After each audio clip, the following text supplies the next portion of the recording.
Ta-da! Another contraption? Yeah! Hermits can now exchange regular derp coin for the premium ones. This defeats the point of having two currencies. And if this should be anywhere, it should be in the evil empire. Now the hermits will be coming to the Octagon instead of to us. Oh. I don't like your attitude. This is a great service for the hermits, and good business for our friends Doc and Ren. Friends? In business? Oh, I give up. Oh, God. Excellent.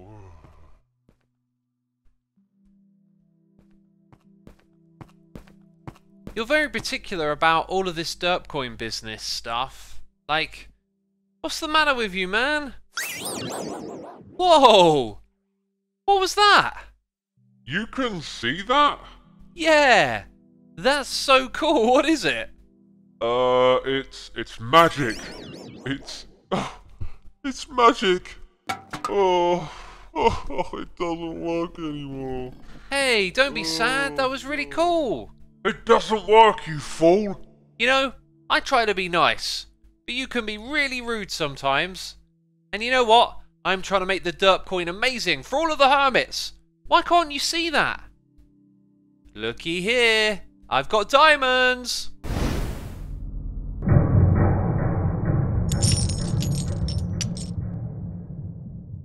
But we could have been making more diamonds. If you had just listened to me. You're greedy. That's what your problem is. You should be more thankful for the things that you've got. Look around at the beautiful evil empire. We've done amazing things here. I don't know what more to say. Anyway, I've got work to do. These shops need restocking because people love the derp coin and they keep spending it here. And I'll keep it running regardless of your attitude. Welcome back to another episode of Hermitcraft, and we're in this familiar place again because between episodes I've been over here putting in the time and grinding up all of that copper. And as you'll see right here, I have actually collected quite a lot of this stuff, right? We have got tons of the oxidized copper. And down the bottom here, there is loads more to be collected too.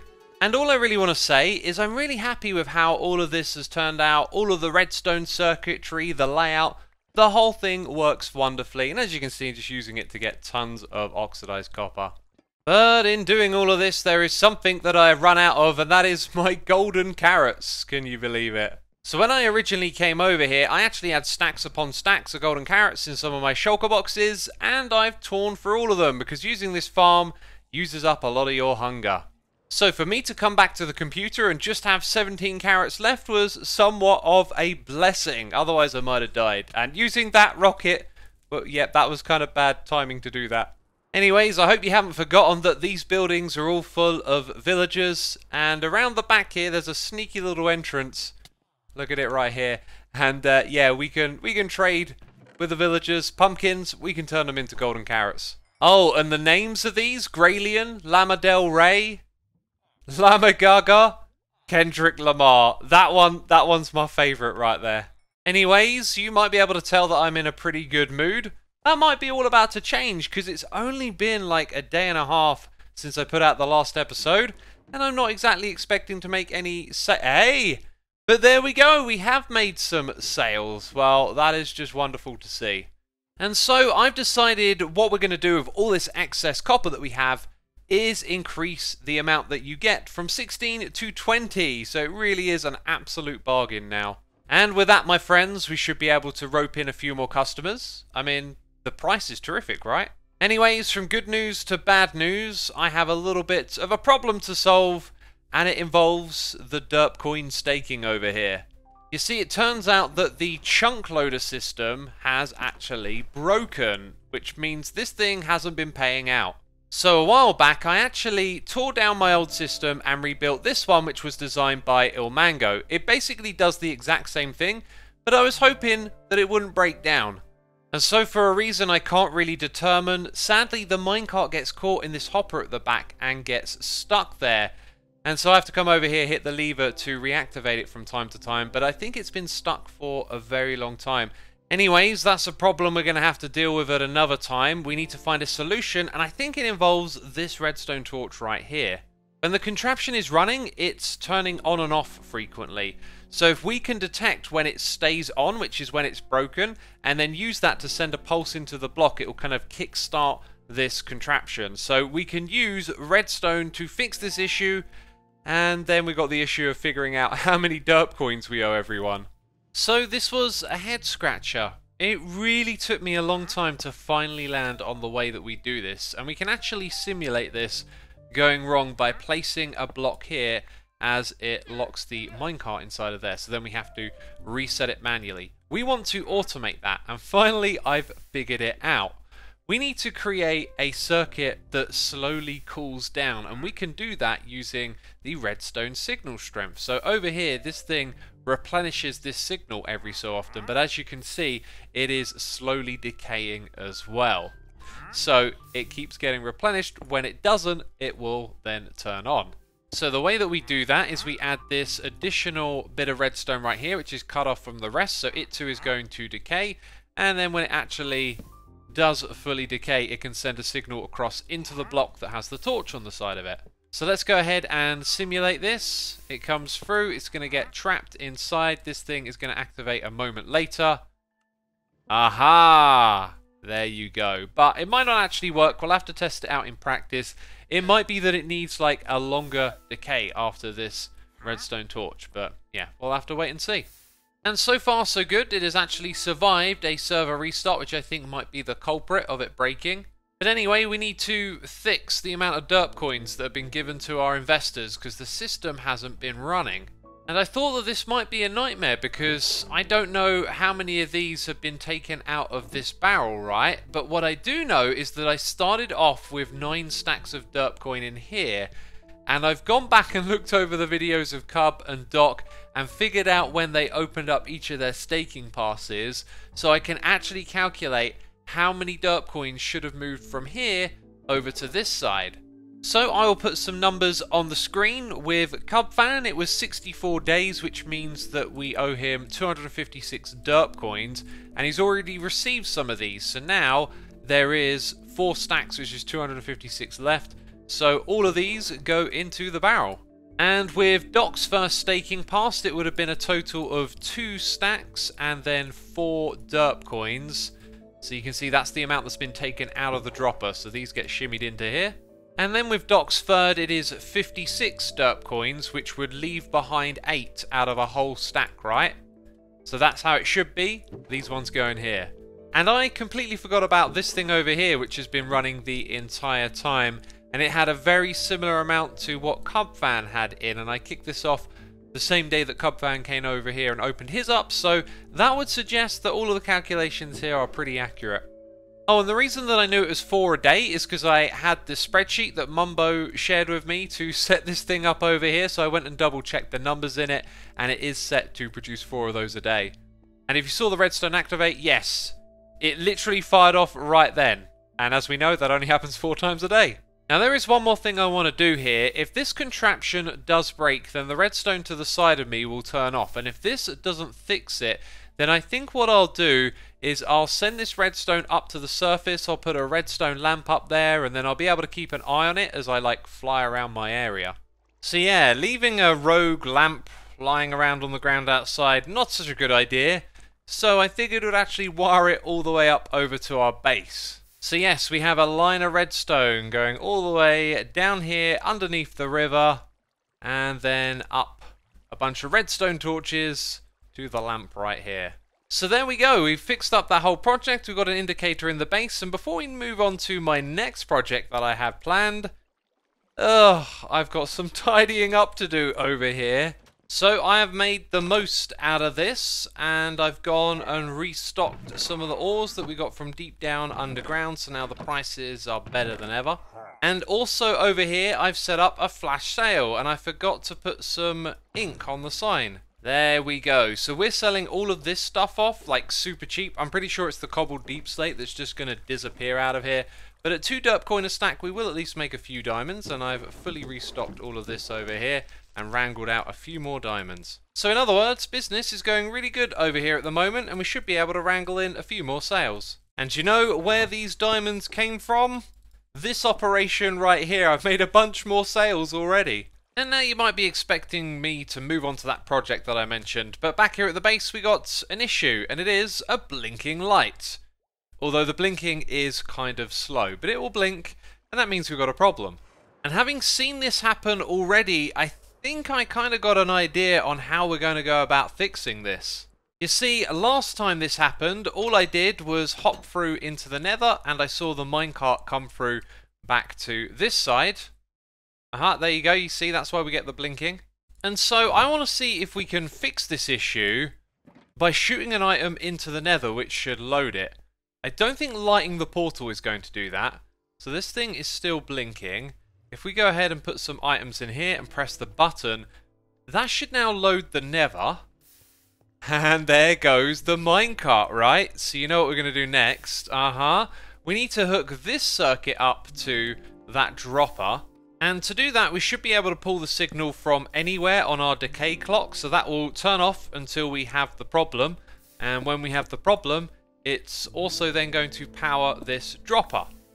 And that should reactivate it, which is just absolutely fantastic. I should probably mention that all of this happened after a server restart. So that's how I kind of figured out why it's breaking. It's because the nether doesn't get loaded when it restarts. And since then, it's been a couple of busy days, and the server has restarted a couple of times, and everything is good with our chunk loader.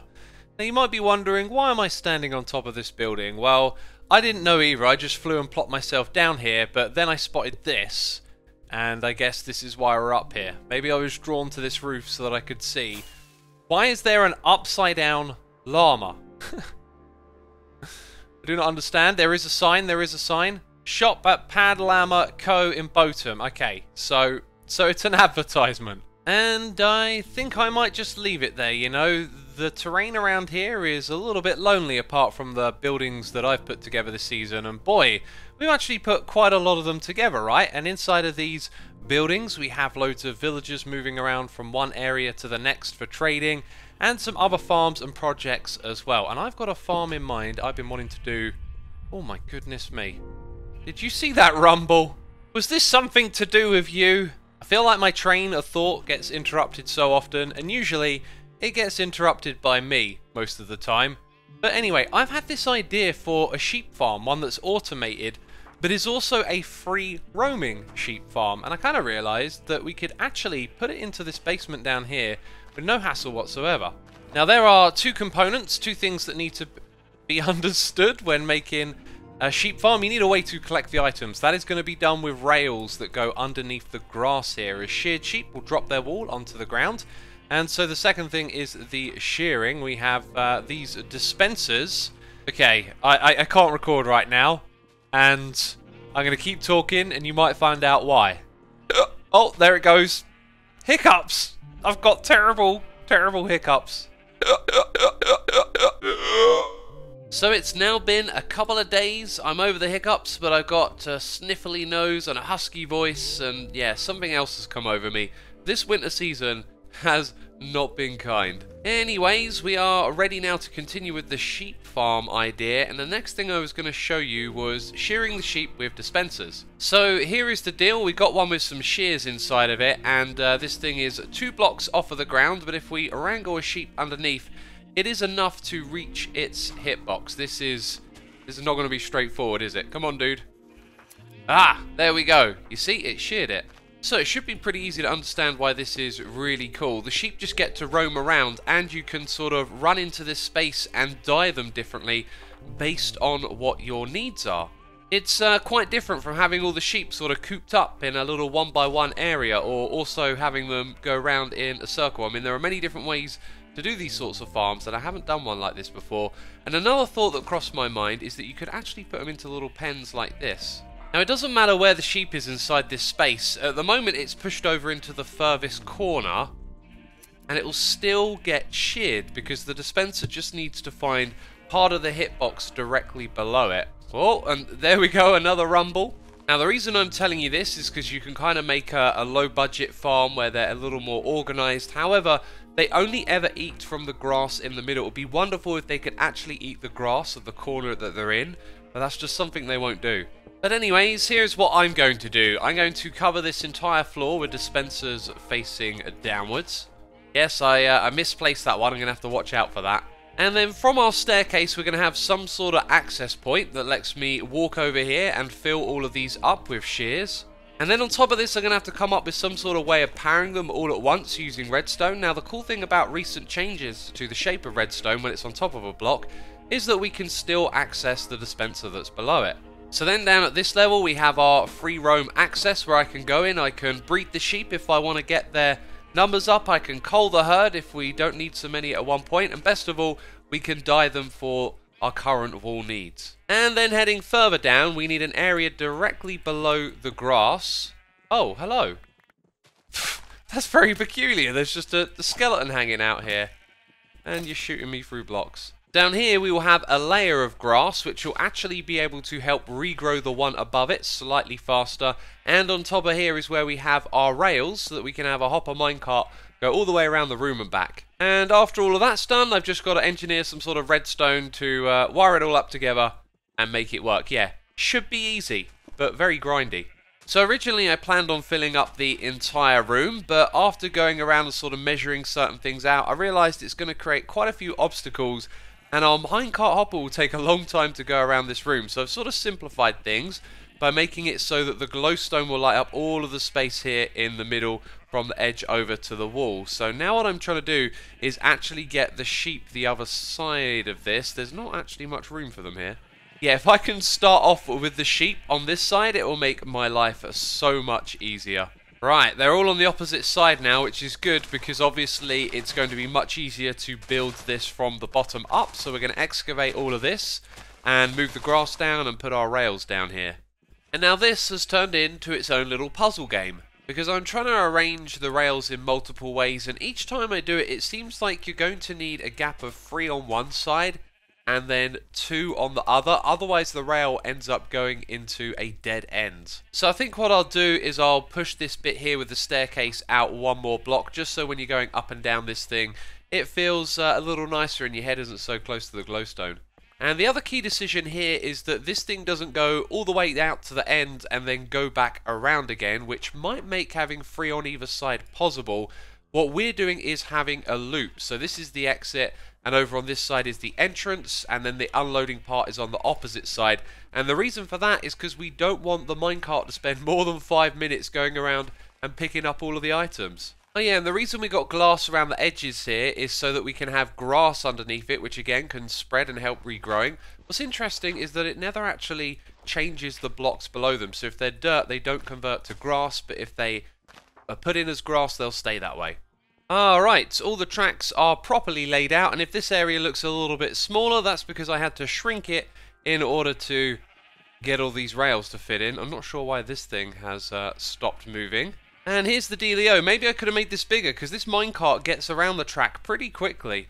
And when it does, it comes down the bottom here to our unloading station, and then it goes back out a different way from which it came in. Now what I need to add somewhere is a detector rail that's going to send a redstone signal upwards somewhere every time this thing makes a lap. And originally I was going to use that torch, but I realised if it didn't have any items to drop off here, then that torch wouldn't turn off. So the detector rail will send a signal upwards to power all of the redstone above our crazy array of dispensers. And as you'll see here, I've just put in 2 repeaters, and with that alone we can power every single bit of redstone dust, with the exception of these 3 over here. So I think I'll rearrange these a little bit, but the idea is that we send a redstone signal from the detector rail up to each of these repeaters, and then that will power all of the dispensers. Okay, wiring up looks something like this. Whoa, and there it goes. So every one of those dispensers all just got activated.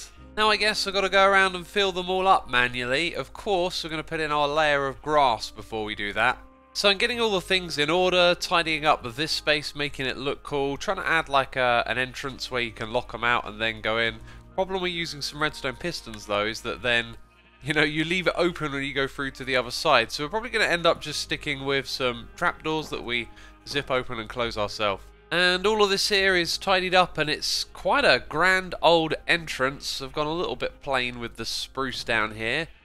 Oh, and yeah, I've been crafting a lot of shears, and they've been landing on the ground when I use too much iron. Yeah, and I realised that filling it up the top here, like, it's a bit of a pain to aim and click in that corner. But, you know, you can just walk into this area and look upwards and fill all the empty ones. I'm only putting one in each for now.